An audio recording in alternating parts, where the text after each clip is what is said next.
victorieux, on se retrouve aujourd'hui pour une nouvelle vidéo et aujourd'hui je ne suis pas toute seule. On va passer un petit moment aujourd'hui avec Mélodie, donc elle va se présenter. J'ai vraiment hâte qu'elle puisse. C'est une femme merveilleuse avec un cœur adorable, je l'aime tellement et j'aurais vraiment aimé qu'elle puisse vous partager son témoignage. Alors on va l'accueillir. Coucou Mélodie, je suis tellement contente de pouvoir faire cette vidéo-là avec toi. J'ai vraiment eu à cœur que tu puisses en tout cas partager ton témoignage avec la communauté des femmes victorieuses. Donc avant que tu puisses partager ton témoignage, est-ce que tu peux quand même te présenter? Bonjour, donc moi c'est Mélodie, j'ai 41 ans, maman de 6 enfants, oui, j'ai la chance d'avoir pu donner ma vie à Christ il y a 20 ans et je suis une passionnée du Seigneur, passionnée de la prière aussi, mais je suis très contente d'être avec Oriane aujourd'hui. Il est vrai qu'on partage maintenant depuis quelques années notre passion pour le Seigneur, donc vraiment je suis contente, très privilégiée de pouvoir donner mon témoignage aujourd'hui. Amen. Merci beaucoup Mélo. Du coup, on va commencer de but en blanc, on va y aller. En fait, j'aurais aimé que tu puisses partager ton témoignage, mais un témoignage en particulier. Oui. Dernièrement, tu as fait une vidéo où effectivement tu parlais du fait d'être mariée avec un chrétien et divorcé. Oui. Et en fait, c'est vraiment ce témoignage-là que j'aurais aimé que tu puisses partager à la communauté. Parce qu'on a parfois tendance à croire que être marié, être chrétien, être marié, en fait la vie elle devient plus belle, que tout devient plus simple, que tout devient plus facile. Et qu'on est effectivement confronté à des difficultés, on ne comprend pas ce qui se passe. Donc est-ce que effectivement tu peux donner ton témoignage par rapport à ça à la communauté? Bien sûr. Alors moi en fait ce qui s'est passé c'est que quand j'ai donné ma vie à Christ, donc au départ j'étais donc une catholique, etc. La chance que j'ai eue c'est que sincèrement je n'ai pas été baptisée bébé. Moi c'est que vraiment ma mère elle m'avait laissé cheminer vraiment dans ma foi librement. Et c'est à l'âge de 11 ans que j'ai décidé de me faire baptiser. J'ai voulu vraiment, je sais pas, j'avais envie de rencontrer ce Dieu dont on me parlait. Et plutôt ma grand-mère paternelle d'ailleurs qui m'en parlait. Et puis donc à 11 ans, je dis je veux me faire baptiser. Donc à l'église catholique, je me suis fait baptiser, etc. Ma communion, ma confirmation, etc. Et puis les années ont passé. Et il s'est trouvé que je suis tombée enceinte de mon premier fils très jeune. J'avais 20 ans quand je suis tombée enceinte. Et à ce moment-là, je me suis posé beaucoup de questions. Je me suis dit, bon, le géniteur, je n'étais pas en couple avec lui, il ne voulait rien savoir de la grossesse, rien savoir de l'enfant. Et je me suis dit, mon Dieu, j'ai 20 ans, je n'ai pas fini mes études, je n'ai pas un travail stable et je vais me retrouver maman. Et j'ai commencé à chercher encore de nouveaux dieux. Je me suis dit, Seigneur, est-ce que c'est ça que tu veux pour moi? Qu'est-ce que je n'ai pas compris? Qu'est-ce que j'ai fait de mal? Je ne comprenais pas trop. Et lorsque l'enfant il est né, donc j'avais déjà mes 21 ans, et je pense que c'est le fait d'être dans on appelle ça la majorité universelle, parce qu'aux États-Unis c'est 21 ans. Et du coup, je me suis dit, je suis majeure si je vais aux États-Unis, et je suis maman, mais j'ai pas un travail stable, je sais pas, je me suis dit, j'ai pas. Enfin, j'avais juste mon bac en poche, et ce qui est déjà bien, attention, je ne critique pas, mais c'était juste, je me suis dit, est-ce que c'est ça être accompli? Est-ce que je suis arrivée au bout ou pas? Et finalement, j'étais en recherche, et il s'est trouvé qu'avec un bébé et une poussette, j'étais en train de errer, on va dire, comme ça, je prenais les transports en région parisienne, et un monsieur m'aide à porter. Donc il m'aide à porter, etc. Et puis j'avais une carte de la Guadeloupe, étant guadeloupéenne. Spontanément, il se même parlé en créole. Puis moi, à l'époque, très sauvage. Voilà, jeune maman de 21 ans. Vous savez, quand Dieu vous avait pas encore formaté comme il faut, tout de suite, voilà. Et du coup, j'ai pas très bien réagi. Je lui ai dit, mais on se connaît d'où pour que tu puisses me parler comme ça? Je te connais pas. Oui, mais je sais pas, je sens qu'il faut que je te parle de la part du Seigneur. Alors là, la chose qu'il fallait pas me dire. Moi, je te parle de la part du Seigneur. Ah bon? Pourquoi Dieu a besoin de parler? Oui, non, j'étais vraiment la jeune fille de 21 ans qui ne connaît pas encore vraiment le Seigneur comme aujourd'hui. Donc, sauvage, vraiment, voilà. Et puis, alors il insiste, vraiment, je dis qu'il a été patient. Il insiste, il dit non, mais je ne cherche pas à te draguer, hein, je cherche juste à te amener à l'église et tout. J'ai dit tout ça, l'église qui nie, c'est où qui amène moi à l'église? Ah, bon, d'accord. Et il m'a donné le prospectus de l'église évangélique où il allait. Et j'ai laissé ça prendre la poussière à la maison. Je sais pas, un moment, hein, vraiment un moment, peut-être 2 mois, je sais pas, peut-être plus, je me rappelle plus, mais je sais que j'ai vraiment laissé le prospectus dans un coin de ma chambre chez mes parents. En plus, j'habitais chez ma mère et tout. Je me suis pas occupée. Et comme on dit, il y a toujours un jour. Il y a un jour. Un jour. Comme je dis, c'est là où Dieu nous chicote. C'est ça. Il y a un jour, je sais plus ce qui s'était passé. Ce jour-là, j'ai cherché le papier. J'ai cherché le papier. En plus, le frère avait marqué son numéro de téléphone dessus, donc j'ai cherché le papier. Donc je trouve le papier, je l'appelle et je lui dis oui, tu as parlé d'une église là et tout. Il me dit oui, en plus c'était en pleine semaine. Il me dit viens à la réunion de prière ce soir et tout. Ok. J'étais à la réunion de prière, etc. Vraiment le Seigneur m'a touchée, ça je n'en dis qu'on vient pas, ça a été vraiment très très fort. C'était une rencontre vraiment exceptionnelle avec le Seigneur. Et j'ai été touchée. Ce qui s'est passé ensuite, c'est que n'étant pas bâtie, n'étant pas enseignée non plus, il était facile, entre guillemets, de tomber amoureuse du chevalier blanc, l'évangéliste qui m'avait ramené à Christ. C'était facile, je veux dire, un homme qui craint Dieu, qui va à l'église, qui sert le Seigneur dans l'église, qui connaît intimement le couple pastoral.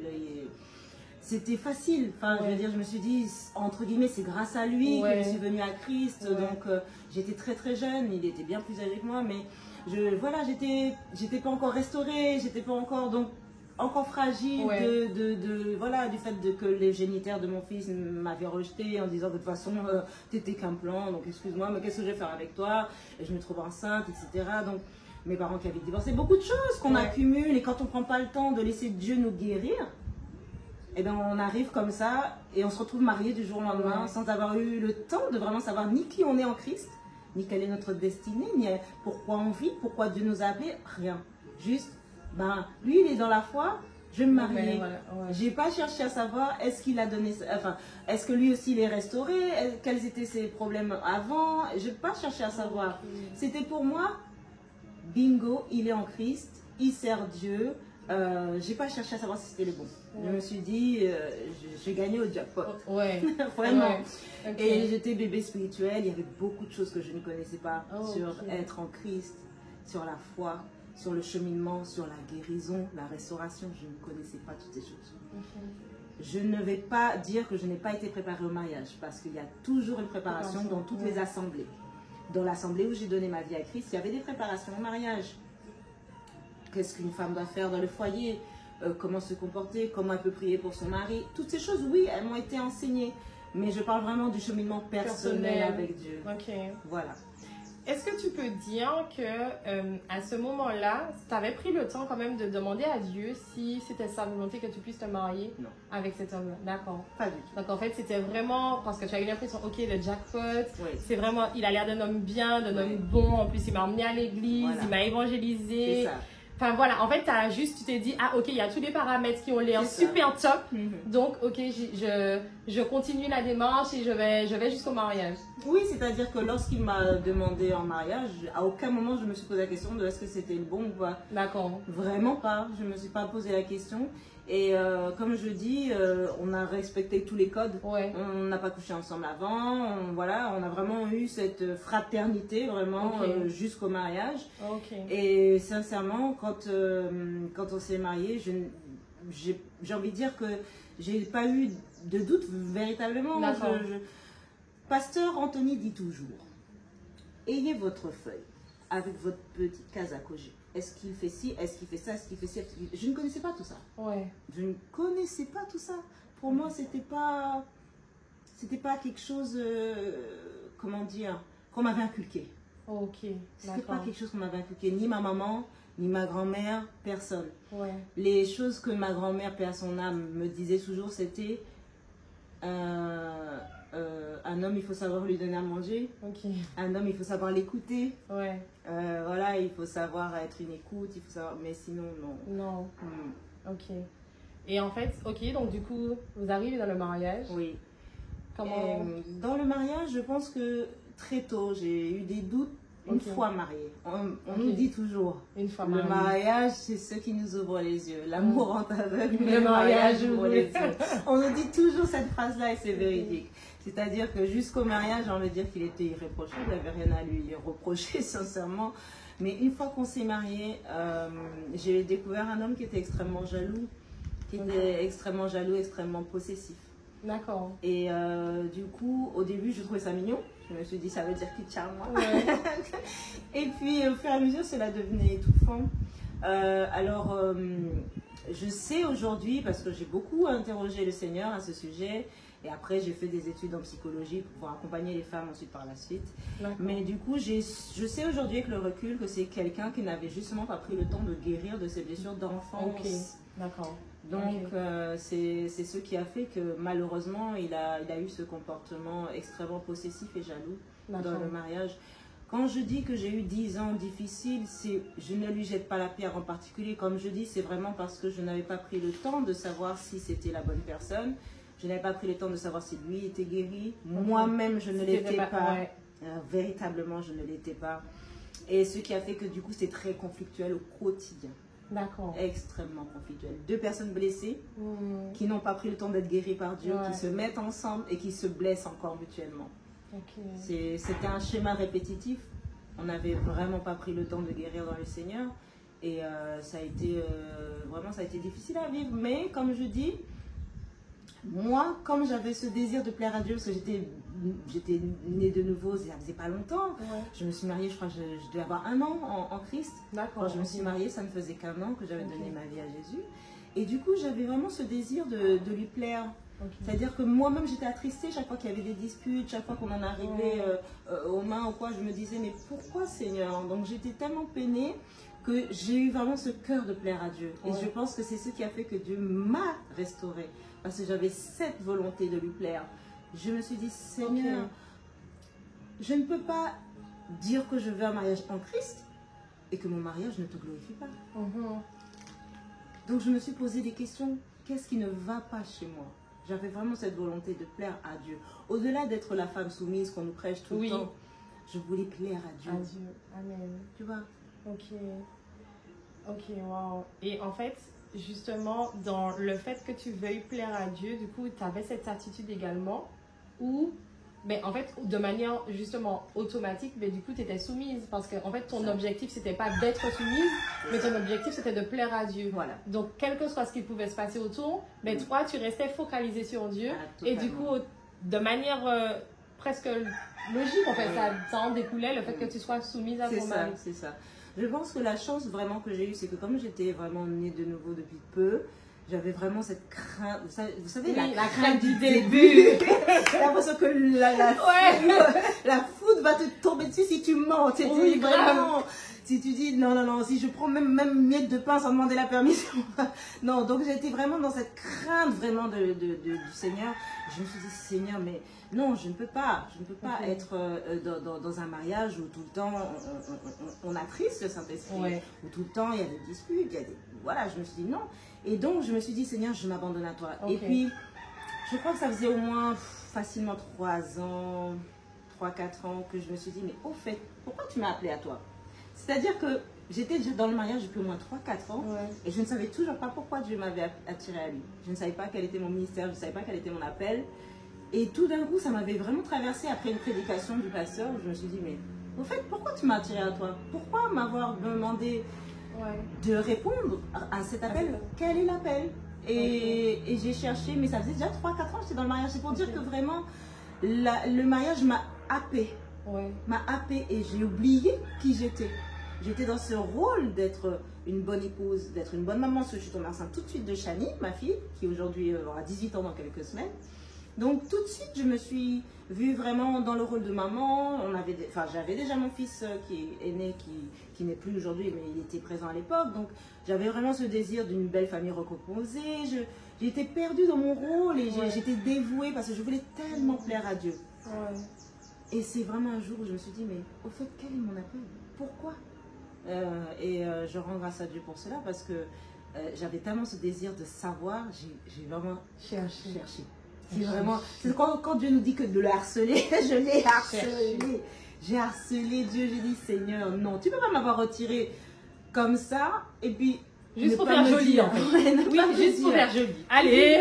Je dis, le destin d'une femme, c'est pas seulement d'être mariée et d'avoir des enfants. Ouais. Donc pourquoi, Seigneur, pourquoi? Et je rends grâce à Dieu parce qu'il m'a répondu. Dans sa bonté, il a répondu. Il a répondu. Et tu sais, quand tu es jeune dans la foi, tu te surprends toujours à comment Dieu répond. Ouais, grave. Tu dis. Mais attends, même quand tu as déjà de l'âge, oui. C'est peut-être pas pareil. C'est pas pareil. Mais c'est quand même. Tu t'es dit, ouais. Tu te dis, il parle vraiment. Ouais, grave, tu vois, grave. Il répond vraiment. Et vraiment, ça a été. Il répond. Et il entend, oui, c'est génial. Et pour le coup, moi, c'est vraiment une sœur qui fréquentait la même église que nous, qui ne connaissait pas mes prières intimes. Ouais. Et qui m'a donné un papier. Donc, elle ne m'a même pas dit de vive voix. Elle m'a donné un papier, elle m'a dit, c'est pour toi. Wow. Et sur le papier était écrit textuellement, je suis ton père, j'ai entendu ta voix, etc. etc. Mais textuellement, tous les mots que j'avais dit dans ma prière, oui, tu as dit ci, tu as dit ça. J'ai failli m'évanouir quand elle m'a donné le papier. Je me suis dit, waouh, Dieu entend vraiment et Dieu répond vraiment. Exactement, vraiment, il entend vraiment les prières. Et là, quand il m'a donné mon appel, j'en revenais pas. Tu sais, on est toujours en train de se dire, mais pourquoi moi? Ouais. Mais tout le temps, pourquoi moi? Il y a d'autres personnes qui sont plus qualifiées, il y a d'autres personnes qui ont plus d'expérience, il y a d'autres personnes qui en connaissent tout plus, etc. Et tout le pourquoi moi en fait? Pourquoi moi? Et vraiment, c'était le discours. Puis j'étais très jeune. Je me suis dit, mais Seigneur, jamais. Je ne vais pas dire que j'ai refusé l'appel, mais voilà, c'était en mode, on va voir, hein. Moi, on va voir. Tu sais, j'étais très sceptique. Et puis au fur et à mesure, quand le Seigneur confirme par d'autres personnes, alors qu'on sait qu'on n'en a pas parlé, on se dit d'accord, donc c'est vraiment sa volonté. Et on accepte la mission. Comme quand on te donne un ordre de mission, tu te dis, ben, c'est mon métier, je vais faire. Et c'est tout. D'accord. Ok, et du coup, là, les années passent. Oui. Donc le mariage, tu as eu des doutes. Vous avez des enfants. Oui. Comment ça se passe? Ou en tout cas, qu'est-ce qui fait que aujourd'hui, tu sois divorcée? Oui. Alors, ce qui se passe, c'est que, comme je dis, je voulais tellement plaire à Dieu que je disais qu'il fallait que mon mariage le glorifie. Et je voulais donc servir le Seigneur avec mon mari. Et les années passant, je me rendais compte que oui, c'est vrai qu'on servait chacun dans notre service, mais je trouvais qu'on ne servait pas ensemble. C'est-à-dire que je ne parle pas forcément de servir ensemble à l'église dans le même service, c'est pas ça. Mais dans ma vision de ce qu'est un couple en Christ, c'était de servir ensemble au quotidien. C'est-à-dire que notre vie, notre mariage soit au quotidien un instrument entre les mains du Seigneur. Le service n'est pas uniquement dans l'église, mais vraiment dans notre vie de tous les jours, dans notre maison déjà, premièrement. Donc oui, c'est vrai qu'on avait des prières ensemble, puisqu'on était un couple, donc on priait ensemble, c'était pas du tout le point. On priait ensemble, vraiment, et je veux dire même que Dieu agissait, parce que de tous les cas, Dieu est fidèle à sa parole. Quand deux sont assemblés en son nom, il est là et il agit, donc ça, il n'y a rien à dire là-dessus. La puissance d'un couple, c'est de prier ensemble. Je le dirai toujours, il y a une alliance dans un couple qui est en Christ, et cette puissance, c'est de prier ensemble. Amen. Si un couple ne prie pas ensemble, j'ai envie de dire qu'il perd 80% de son identité, puisque l'identité, c'est de pouvoir dire, il y a une alliance entre nous. Donc, on va prier et Dieu agit toujours. Vraiment, quand un couple prie, c'est puissant. Il y avait des problèmes et on priait ensemble et Dieu agissait et je voyais l'Éternel. Sauf qu'année après année, comme je disais, moi, mon service se sentait étouffé en fait par la jalousie, la possessivité. J'étais à l'époque dans la chorale. Qui dit répétition sans fin. Tant que le truc n'est pas nickel. Et puis vraiment, je veux dire que le responsable de la chorale, il était extrêmement exigeant. Si le truc n'est pas nickel, on peut répéter 15, 20, 30 fois. On ne quitte pas la salle tant que ce n'est pas nickel. Je suis arrivée des fois très tard à la maison, puisque je répétais. Et donc, il était excédé. Il y avait beaucoup de choses comme ça. Je ne pouvais pas m'adresser à un frère à l'église. Même féliciter un frère pour sa prédication, peu importe. C'était les foudres quand je rentre à la maison.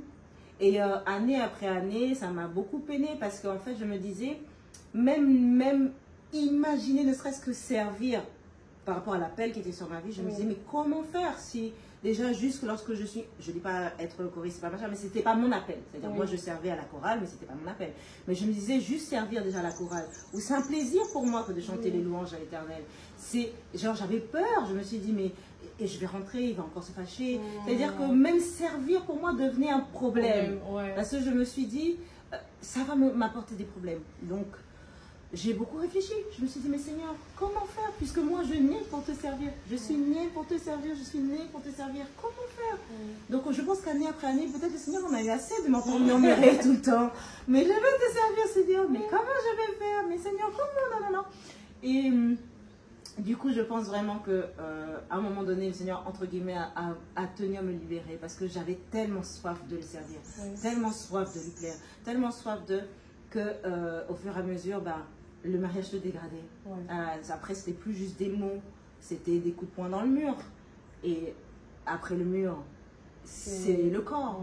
Donc, au fur et à mesure que ça se dégradait, je me suis dit, bon, avant qu'on en arrive à trop loin, je vais crier à Dieu qu'il puisse me libérer. Parce que en fait, j'étais tellement soucieuse de ne pas faire quelque chose contre sa volonté que je disais, Seigneur, la Bible dit que la seule façon d'être séparé, c'est soit la mort, soit l'adultère. Donc je disais, Seigneur, libère-moi. Il y a deux solutions. Il y a deux solutions. Libère-moi. Et j'ai prié comme ça pendant facilement 2-3 ans. Seigneur, libère-moi. Parce que je veux te servir. Moi, je veux te servir. Quitte à être seule, mais je veux te servir. Il était pour moi hors de question, en fait, de continuer à vivre sans le servir à la hauteur à laquelle il m'appelait. Et je suppose que plus tu le servais, plus tu avais envie de le servir. C'est-à-dire que non, tu n'étais pas encore arrivé à ce stade-là. Non, j'étais vraiment...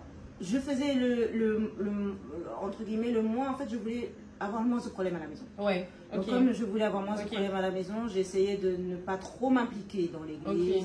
J'essayais de pas trop... Voilà, j'essayais vraiment de préserver au maximum mon foyer, qu'il y ait la paix au maximum. Et ce qui s'est vraiment passé, c'est que un jour, je me revois encore dans cette chambre cette chambre à coucher en train de dire, Seigneur, il n'y a que deux solutions. C'est l'une ou l'autre.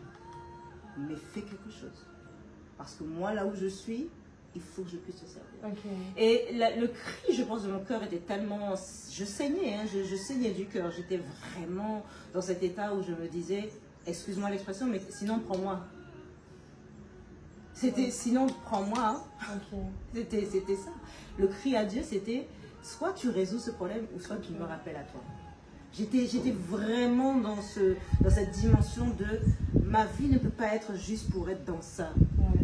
Je n'arrivais pas à le concevoir. Et vraiment, comme je dis, Dieu a fait. C'est vraiment lui qui a fait. Quand je repense à toutes les circonstances, c'est lui qui a fait. Et le jour où il me le révèle, je vois en songe ce qui s'est passé. Et je me réveille et je dis à mon ex-mari, il s'est passé ça. Je dis maintenant, on va s'asseoir. Parce que vu qu'il s'est passé telle chose, il va falloir qu'il y ait séparation. Le choc. Parce que, entre guillemets, c'était impossible que je le sache. C'était impossible. Mais quand je dis que c'est Dieu qui m'a réveillée, c'est Dieu qui m'a réveillée. Et alors, je pense que le fait que j'ai été très calme à ce près. Tu n'as pas fait de scandale. J'ai pas fait de scandale. J'étais extrêmement calme parce que c'était quelque chose que j'avais demandé à Dieu depuis tant d'années. Que maintenant que c'est arrivé, j'ai compris tout de suite que c'était ma porte de sortie. Donc, je ne pouvais pas être en colère. C'était ma réponse en fait. Et j'en voulais pas, j'étais pas, j'avais pas de haine, j'avais pas de... Tout ce que je savais, c'est que ça y est, ça allait être la fin. Et malheureusement, comme lui n'était pas dans cette révélation-là, c'était, la Bible dit de pardonner. Oui, il n'y a pas de souci. Tout de suite, j'ai rassuré, il n'y a aucun problème. Je te pardonne. Mais pardonne. Et puis, ça n'a pas plu. Ça n'a pas plu. On m'a fait comprendre qu'une véritable chrétienne devait supporter. Que je n'allais pas être la première ni la dernière. Qu'il y en a des centaines de milliers sur Terre, comme ça, des femmes qui supportent. Et qui pardonnent et qui continuent leur vie comme ça. Et moi, j'ai fait comprendre que oui, c'est vrai, sauf qu'il n'y a pas que ça. Et que je ne souhaite pas continuer encore pendant des années comme ça. Ça faisait déjà 10 ans. Ouais. Et je me disais, non, ça fait déjà 10 ans. Ça fait 10 ans, je pense qu'il est bon d'arrêter. Ça a été très mal pris. Et c'est ce qui a, je pense, qui a le plus marqué, c'est que du coup, ça a été vraiment très très loin. Ouais. C'est qui est dommage. Ouais. Du coup, comme on était 2 personnes blessées, la séparation a été très dure. Et j'ai essayé de préserver au maximum mes enfants. J'ai vraiment veillé à ce qu'ils soient bien. J'ai déménagé chez ma maman qui, à l'époque, elle habitait en Guadeloupe. Et donc son appartement parisien était libre. Ok, d'accord. Donc je me suis retrouvée dans son appartement à plein Paris, vraiment Paris. Et j'ai pris mes 4 enfants, je suis atterrie là-bas et je me suis dit, ben, c'est bien, c'est une nouvelle vie qui commence. Ouais. Et vraiment, Dieu m'en soit témoin que lorsque j'ai dit c'est une nouvelle vie qui commence, c'était pas du tout dans le sens... comment je pourrais dire ça? C'était pas dans le sens je suis pressée de reprendre oui, une nouvelle vie avec de me remarier, etc. J'étais vraiment... Comment je pourrais dire ça? En fait, j'ai eu la chance, on va dire ça comme ça. Comme j'ai perdu mon fils aîné pendant que j'étais mariée, il est décédé d'une leucémie. Et donc, il est décédé 4 ans avant la séparation. D'accord. Donc, j'ai envie de dire que comme j'avais eu ce choc émotionnel, j'avais pris le temps de m'intéresser vraiment au sens de la vie. Ma foi avait été éprouvée, mais bizarrement, je n'avais jamais donné le dos au Seigneur. Pourtant, mon fils aîné était mort dans mes bras, mais je n'avais jamais donné le dos au Seigneur. Ce qui s'est passé plutôt, c'était, maintenant que mon fils, il est auprès du Père, parce qu'il avait vraiment accepté le Seigneur Jésus, et on l'appelait le petit prophète à l'église, il était vraiment baptisé du Saint-Esprit, il parlait en langue, etc. Il avait des révélations du Seigneur, etc. Donc, sachant qu'il était auprès du Père, je me suis dit, il a un regard sur sa maman aujourd'hui, qu'est-ce qu'il pense de moi? Et ça me travaillait. Je me disais, mais assis auprès du Père, il me voit chaque jour. Qu'est-ce qu'il pense de sa maman? Est-ce qu'il dit que sa maman est forte? Est-ce qu'il dit que, oh maman, tu es malheureuse et tu résous quelque chose qui te rend malheureuse? Et ça me travaillait. Et du coup, je me rappelle que pour Elia, qui avait été diagnostiquée souffrant d'autisme, on avait commencé à faire des séances avec la psychologue. Et la psychologue me dit, mais d'ailleurs, comment s'est passé votre deuil? Et là, je bug. Comme si j'avais omis cet épisode de ma vie. Parce que j'étais enceinte de Elia quand l'enfant est décédé. Et j'ai enchaîné. Après, j'ai eu Josias. Et j'ai enchaîné. Et à aucun moment, je me suis posé la question de est-ce que j'ai fait mon deuil? Et lorsqu'elle dit la phrase, je m'effondre. Je m'écroule, je pleure. Et elle me regarde, elle me dit, mais madame, il faut faire votre deuil.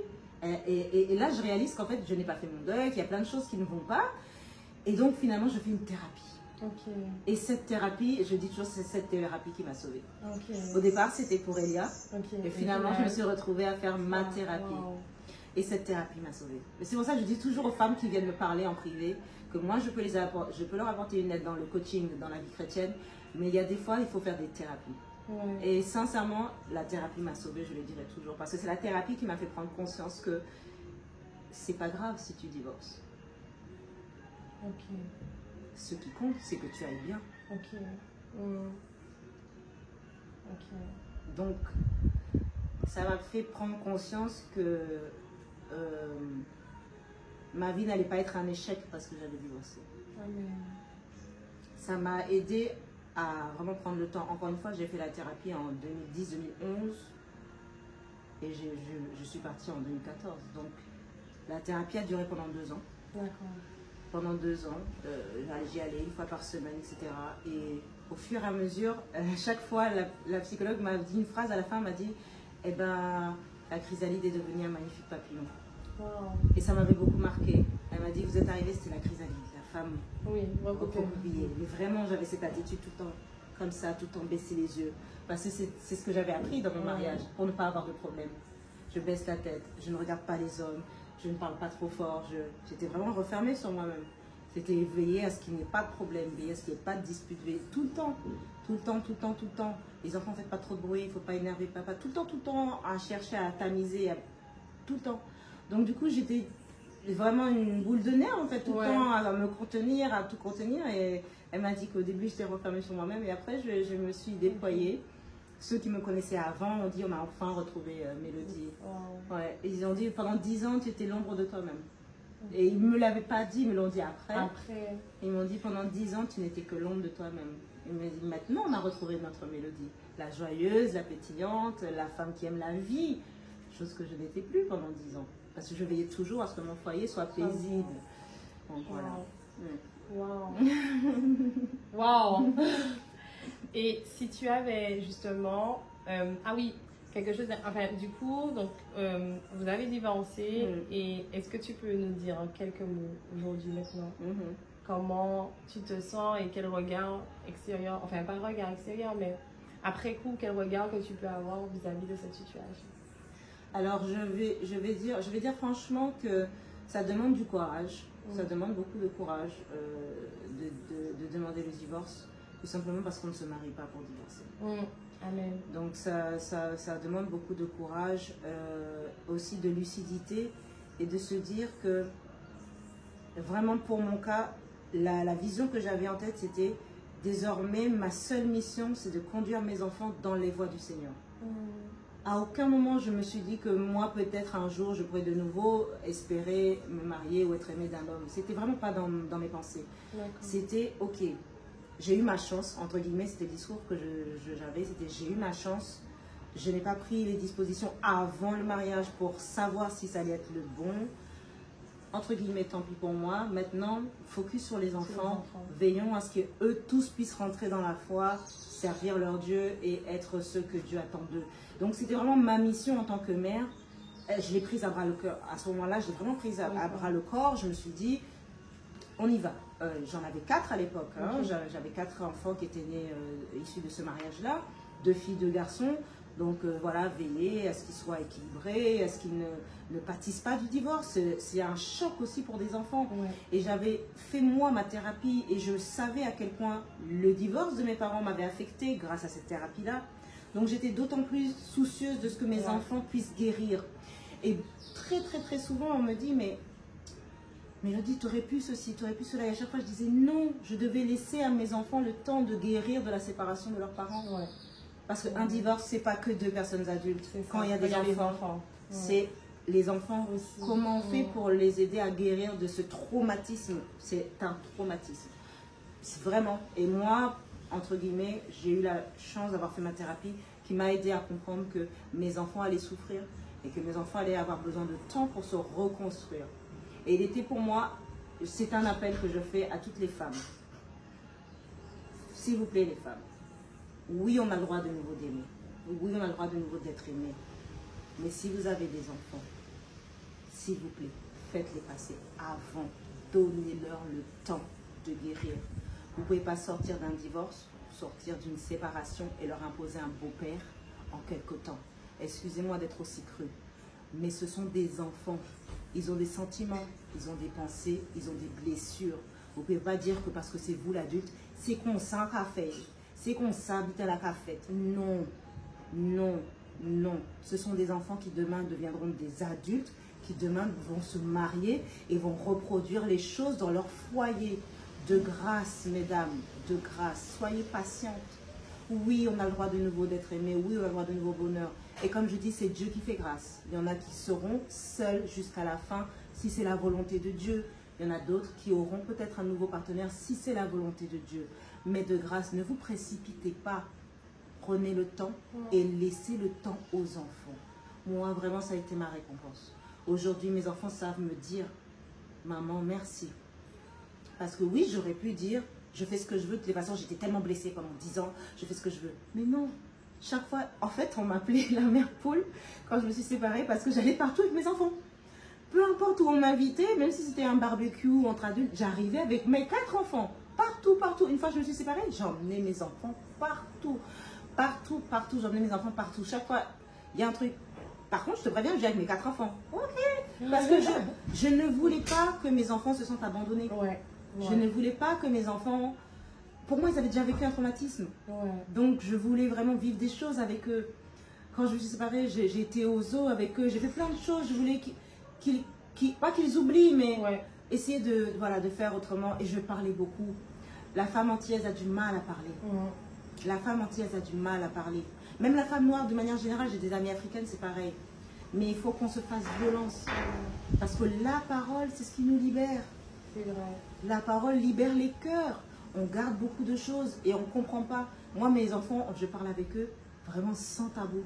Et je sais que ça choque beaucoup de personnes. Les gens me disent, mais tu as ce genre de conversation avec tes enfants? J'ai dit, mais si c'est pas moi qui parle avec eux, Ça qui le suffit. fera? Exactement, exactement. J'ai aucun tabou avec mes enfants. On parle absolument de tout. Que ce soit de sexualité, de grossesse, on parle de tout. Des relations, de pourquoi c'est pas bon d'être... Bref, plein de choses. Mais je n'ai aucun tabou avec mes enfants. J'ai vraiment cherché, qu'est-ce qui ne va pas? Pourquoi tu es triste? Qu'est-ce qui te fait de la peine? Et quand mes enfants me disaient, je veux voir papa. Ok. Je n'ai pas été ce genre de femme qui disait, ah non, papa où? Moi, papa, vous voyez. Non. Si moi, à ce moment-là, j'étais trop blessée pour voir leur père, je leur donnais, allez dans l'ascenseur, papa vous récupère en bas. C'est aussi simple. On ne peut pas s'interférer entre des enfants et l'autre parent dont on est séparé sous prétexte qu'on est encore blessé. Sous prétexte que nous, on souffre ou qu'il y a encore de l'animosité ou même parfois de la haine encore. Ce n'est pas possible. Oui. On doit penser comme Christ pense. On doit penser plus loin en fait. Comment les enfants vont grandir et qu'est-ce qu'ils vont garder comme souvenir de cette période-là. Je ne me suis jamais opposée. Quand c'était trop dur pour parler avec lui parce que je l'avais bloqué, que j'avais besoin de mon espace pour me reconstruire, j'ai acheté un téléphone à mes enfants. J'ai acheté un téléphone, je leur ai dit, voici votre numéro, donnez-le à votre papa. Votre papa pourra communiquer avec vous directement sans passer par moi. Je cherchais toujours des solutions. Vraiment, pour moi, c'était indispensable. Et là aussi où je voudrais aider les femmes, c'est leur dire que laissez Dieu vous juger. Laissez Dieu vous rendre justice. Lorsque je suis arrivée devant le juge aux affaires familiales, je crois que ce jour-là, le juge a failli tomber à la renverse. Parce que quand il m'a dit, bon, bah, il y a ça, il y a ci, il y a ça, il y a ça, il y a ça, bon, bah, 4 enfants, nanani, nanana, bon, bah, 4 portions alimentaires, j'ai dit, pardon. J'ai dit, il me semble que monsieur sait qu'il a 4 enfants. Donc, je ne veux pas que quelque chose soit prélevé sur son compte. Je veux que lui-même donne s'il a les possibilités et s'il a l'envie. Il sait qu'il a 4 enfants. Il n'y aura pas de pension alimentaire. Le juge me regarde, pardon? Pas de pension alimentaire. Je ne veux rien. Je ne veux pas que demain, on puisse dire, à cause de toi, j'ai des problèmes, je ne peux pas payer mes factures. Non. Non. C'est-à-dire que même après, je veillais toujours à ce que je puisse me regarder dans un miroir. À ce que mon cœur soit léger. À ce que, entre guillemets, j'ai le bon rôle. Je préférais, sincèrement. Je sais que, par exemple, ma meilleure amie, à l'époque, a été extrêmement choquée d'un épisode. C'est qu'un jour, mon ex-mari s'est retrouvé bloqué en plein Paris parce qu'il y avait des grèves, je crois, ou en tout cas, il n'a pas pu rentrer en transport en commun et il n'avait pas de quoi se payer un taxi, etc. pour rentrer et c'était vraiment extrêmement loin. Et il était, je crois, à une demi-heure de l'appartement de ma mère et il m'appelle, il me dit, excuse-moi, je sais que c'est pas bien, mais il est minuit et demi, il n'y a pas de transport, je ne peux pas me payer un taxi pour rentrer chez moi. Est-ce que jusqu'à ce que les transports ouvrent demain matin, tu accepterais de me prêter, il m'a dit, même le paillasson devant la porte, je prends. Et je lui ai dit, dors sur le canapé dans le salon, ça ne pose aucun souci, demain matin à la première heure, tu prendras le premier métro, il n'y a pas de problème. Et je sais que lui-même, il a été choqué de la réponse. Il ne s'attendait pas à ce que je dise ceci. Et quand j'ai raconté aux gens de mon entourage, les gens m'ont dit, hein? Quoi? Après tout ce que tu as fait? Non, non, non, non. J'ai dit non. Qu'est-ce que Christ aurait fait? C'est ça. C'est ça. Donc non. Ça ne veut pas pour autant dire que tu as essayé de te dire, bon, mais de toute façon, peut-être avec le temps, il va changer, Oh, peut-être avec le temps, où la distance va faire qu'il sera une meilleure personne. Non, mais tu as juste essayé d'être la personne que tu dois être, en fait. Oui. Ton cœur disposé comme Christ, agir avec justice, agir avec sagesse, et vraiment faire les choses avec amour, sans pour autant être la personne qui va le guérir, sans pour autant être la personne qui va le soigner, sans pour autant te dire, ah, mais de toute façon, peut-être qu'il s'est adouci. Non, ça c'est le cas du Seigneur, mais toi tu fais ta part en tant que chrétienne, en tant que femme et en tant que mère. C'est ça, c'était vraiment ça. Et j'ai envie de dire une autre partie de mon témoignage qui moi m'a marqué, je l'ai raconté dernièrement à une femme, c'est que je n'ai pas pardonné tout de suite. C'est-à-dire que je pensais avoir pardonné. Donc je précise que pour moi j'avais pardonné. Okay, pour toi. Nous les femmes, on se dit toujours mais j'ai pardonné. J'ai pardonné. Et en fait il s'est passé que j'ai mis du temps à retourner à l'église lorsque je me suis séparée de mon ex-mari. Je crois que j'ai dû rester 1 an et demi sans retourner à l'église. Je ne voulais pas être hypocrite avec le Seigneur. Et j'avais vraiment besoin de temps. Parce que pour moi, c'était dur de me dire que je l'aimais, que je le servais, que j'ai malgré tout eu un mauvais mariage. Ouais. Donc c'était difficile pour moi à accepter, j'ai envie de dire. Et du coup, j'avais besoin de temps. Donc voilà, pendant 1 an et demi, je n'avais pas mis les pieds à l'église. Je ne voulais pas parler aux frères et sœurs de l'église. J'avais bloqué tous les numéros. Je crois même que j'avais changé de numéro. Enfin, je ne voulais rien savoir. Et c'est ma meilleure amie qui un jour est venue et me dit ton papa t'attend. Reviens à la maison. Et quand elle a dit la phrase reviens à la maison, le passage du fils prodigue m'a heurté en tête comme ça et je me suis mise à pleurer. Elle m'a dit, tu sais, c'est toi seul qui dis que tu n'es pas digne. Hein. C'est toi seul qui dis qu'on va te juger, qu'on va te critiquer, qu'on va te moquer. Elle dit, mais Dieu, il t'attend. Dieu a besoin de toi. Donc c'était fort. Et chaque fois, je lui dis, Véro, merci d'avoir été là. Merci d'avoir été cette voix du Seigneur qui me disait que ne reste pas à la maison. Ta maison, c'est ton église. Et on a besoin de toi, que tu ne sois pas aussi blanche que tu le penses, que tu ne sois pas aussi parfaite que tu le penses, que tu aies péché, que tu t'es trompé, que c'est pas grave. On a besoin de toi. Et c'était fort. Et c'était vraiment très fort. Et justement, par rapport à ça, moi, je pensais avoir pardonné. Et c'est lorsque je suis retournée à l'église, en pleine session d'intercession, le samedi, tu sais déjà comment ça se passe l'intercession, on est là. Puis j'entends une phrase, Dieu te dit que tu n'as pas pardonné, Dieu te dit que tu as pardonné. Et je me sens totalement pas, mais alors pas du tout concernée, quoi. Vraiment, je ne me sens pas concernée, la parole de connaissance sort, je ne me sens pas du tout concernée. Et là, j'entends le Saint-Esprit qui me dit, est-ce que tu entends ce qu'on te dit? Mais moi, je me dis, mais pourquoi en fait? J'ai aucun problème, j'ai pas d'animosité avec les frères et sœurs de l'église. Je comprenais même pas en fait pourquoi cette parole aurait été pour moi. Et le Saint-Esprit me dit, d'accord, donc puisque tu as pardonné, je te dis que ton ex-mari arrive là tout de suite, là maintenant, pendant la séance d'intercession, et je te demande de lui poser les mains et de prier pour lui. Le feras-tu? Et là, hein? Ah non! Et là, spontanément, no way! What? Moi? Non! Il y a le pasteur, il y a la responsable d'intercession. Enfin, directement, j'ai commencé dans mon cœur comme ça, à dire, ah mais non, il y a le pasteur, il y a l'intercession, il y a ceci, il y a cela. Et le Saint-Esprit me dit, voilà, tu n'as pas pardonné. Si tu avais pardonné, tu aurais eu compassion et tu aurais été celle qui aurait prié encore plus fort que tous les autres pour lui, pour sa délivrance, pour sa guérison, pour sa restauration. Et là, je me mets à genoux et je pleure. Et je pleure, et je pleure, je dis, Seigneur, pardonne-moi, Seigneur, pardonne-moi. Et vraiment, ce jour-là, je suis à terre, à l'église, en train de pleurer, en train de dire, Seigneur, pardonne-moi, je pensais que j'avais pardonné. Et à l'instant même, vraiment, je m'en souviendrai toujours, la parole de connaissance tombe et dit, maintenant les chaînes sont brisées, maintenant les choses vont avancer, maintenant tu vas avoir une différence. Parce qu'en fait, je retenais captif ce monsieur sans même m'en rendre compte. Parce que pour moi, j'avais pardonné ce, je dis, mais j'ai aucun problème avec toi, fais ta vie, je fais la mienne. Alors qu'en fait, le Saint-Esprit m'a montré que la dimension du pardon à laquelle Dieu nous emmène, ce n'est pas celle que nous pensons. Parce qu'il m'a dit que normalement, si véritablement tu as pardonné, c'est toi qui dois prier encore plus pour cette personne. Et c'est à ce moment-là que je me suis dit, ok, j'ai pas pardonné, pardonne-moi Seigneur. Et là, dans mon cœur, à cet instant, j'ai pris la décision de le libérer et de le pardonner. Amen. Le pardon ne s'arrête pas au fait, oui, mais je n'ai rien contre cette personne. C'est ça. Oui, mais de toute façon, c'est bon si, enfin, juste je n'ai rien contre cette personne, le pardon va beaucoup plus loin. Le pardon, c'est, comme c'est écrit dans la Bible, priez pour vos ennemis. Exactement. Ça veut dire que tu es en capacité de faire abstraction de tout ce qui s'est passé et de te dire, ok, avec le cœur de Dieu, je me mets en prière et je déclare des paroles de bénédiction pour cette personne. Wow. Exactement. Et c'est à partir de là, véritablement, que j'étais en mesure de lui faire du bien. En fait, au-delà du fait de ne rien attendre en retour, tu sais, parce que je dis, il y a beaucoup de gens dans ma famille qui n'ont pas compris que je n'ai pas demandé la pension alimentaire, il y a plein de choses comme ça. Mais en fait, moi, je voulais vraiment que lorsque le Seigneur statuait devant mon cas, que le Seigneur puisse dire, ok, elle a eu l'occasion de faire le bien et elle a fait. Parce que vraiment, ce passage de la Bible m'obsède. Celui qui a l'occasion de faire le bien, qui ne le fait pas, pêche. Et ce verset m'a toujours, mais vraiment tenu dans ma foi en Christ. Celui qui a l'occasion de faire le bien et qui ne le fait pas, pêche. Donc je me suis dit, non, moi, chrétienne, je ne peux pas. Si j'ai l'occasion de lui faire le bien, que je peux en tout cas, je le fais. Je le fais.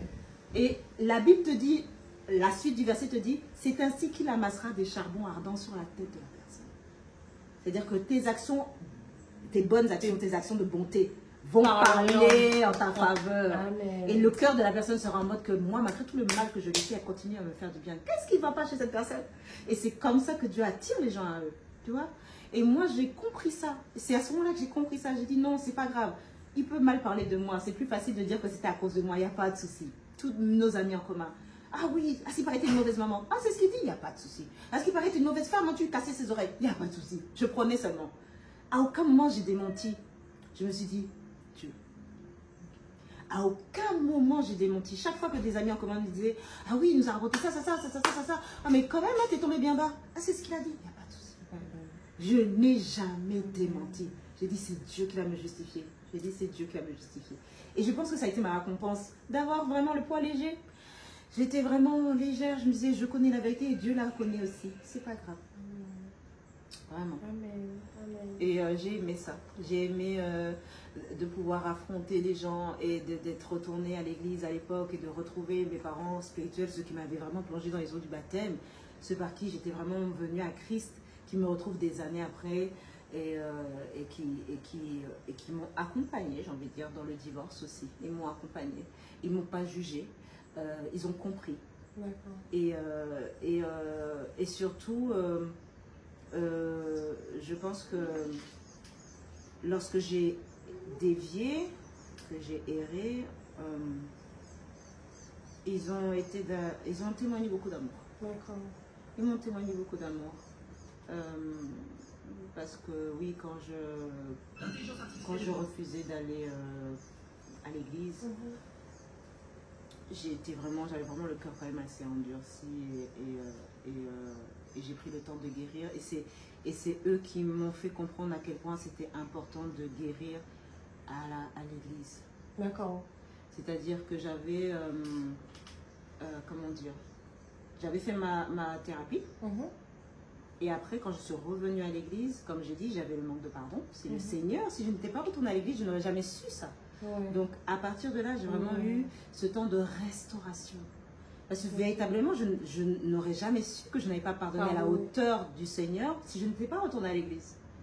Donc, je suis retournée à l'église et là, j'ai eu ma restauration totale. Vraiment, j'ai vu comment le Seigneur m'a restaurée. Année après année, j'ai vraiment compris que ce témoignage-là était pour servir d'autres femmes. Que ce n'était pas une honte, contrairement à ce que l'ennemi veut nous faire croire. L'ennemi va toujours en train de dire, tu te rends compte de ce que tu as fait, mais tu as fait des enfants hors mariage, hein, alors que tu connais la parole, hein, soi-disant servante de Dieu, toi servante de Dieu, ah bon? Et tu as été faire des enfants hors mariage? Et tout le temps dans la culpabilité comme ça c'est l'ennemi qui fait ça. Mais Dieu est un Dieu compatissant, un Dieu d'amour, et il veut que notre témoignage serve à d'autres personnes. Et quand je l'ai compris, j'ai arrêté de me culpabiliser et j'ai dit, ok Seigneur, mon histoire, c'est pour ta gloire. Amen. Ce n'est plus pour moi, mais c'est pour ta gloire. Amen. Et c'est la raison pour laquelle aujourd'hui, on est là aujourd'hui, et que tu puisses vraiment partager ton histoire, parce que je crois vraiment qu'il y a des personnes qui parfois ont cette culpabilité-là, qui vivent parfois aussi des défis dans leur mariage et qui ne savent clairement pas comment faire les choses, etc., alors que elles ont peut-être fait le nécessaire ou peut-être pas en amont. Et du coup, elles ne savent pas quoi faire, elles ont le cœur brisé, etc. Et je tenais vraiment, ou en tout cas, j'ai vraiment eu ça à cœur de pouvoir partager ce moment avec toi. Si tu avais une chose à dire à une des femmes, ça serait quoi? Une des femmes ou des hommes, peu importe, parce que la communauté de la femme victorieuse, ce sont des femmes et des hommes également. Une chose à dire, il faut se connaître en Christ. D'accord. Il faut se connaître en Christ. Il faut connaître son appel. Il faut connaître son ministère et il faut connaître son identité, mais même au niveau du caractère. Est-ce que je suis quelqu'un qui aime être tout le temps dans la prière ou qui aime plutôt interagir avec les autres? Il faut vraiment se connaître. Quand on se connaît, on s'écoute et du coup, normalement, on sait quand on n'est pas aligné. Ouais. On le sent. Moi, j'ai été trop longtemps sourde à l'écho de mon cœur, à l'écho de mon âme. Je faisais la sourde oreille. Je me voilais la face. Ok. De toute façon, je suis en Christ, je connais la parole, le Saint-Esprit habite en moi, Dieu va faire. Mais à un moment donné, ton âme aussi elle est en train de crier. Elle te dit, ça ne va pas. Ça, tu dois corriger. La chance que j'ai eue, c'est vraiment d'avoir été honnête avec le Seigneur. Ok. Je suis colérique, Seigneur. Je suis rentrée dans le mariage, j'étais colérique. Hein. Si je prenais la 7 a volé quand j'étais en colère. Les portes, elles claquaient. Combien de verres que j'ai lancés en direction de mon ex-mari. Et c'était d'avoir cette honnêteté de dire, je suis en Christ. Oui, c'est vrai, le Saint-Esprit habite en moi. Oui, c'est vrai. Mais Seigneur, j'ai des problèmes. Je suis colérique. J'étais très impulsive. Et surtout, je ne prenais pas la remarque. Je ne prenais pas la remarque. J'étais très susceptible. Il ne fallait rien me dire. Et tout ça, c'était ce que je traînais de mon passé. C'est ce que je traînais de mon enfance. Mais encore une fois, parce que je n'avais pas pris le temps de régler toutes ces choses avant le mariage, du coup, je suis rentrée dans le mariage avec ça. Et c'est ce qui a été catastrophique. Mais le Seigneur vraiment a poli la pierre que j'étais là. Il a poli le diamant là. Il a poli le diamant. Année après année. Je dis toujours, le brisement dans le mariage est beaucoup plus douloureux que si le Seigneur nous prépare avant le mariage. Amen. Vraiment. Amen. En tout cas, merci beaucoup Mélo pour ton témoignage. Merci beaucoup pour ce moment qu'on a pu partager. J'espère que vous avez été bénis. En tout cas, même moi, j'ai été bénie. Et on se retrouve pour une prochaine vidéo.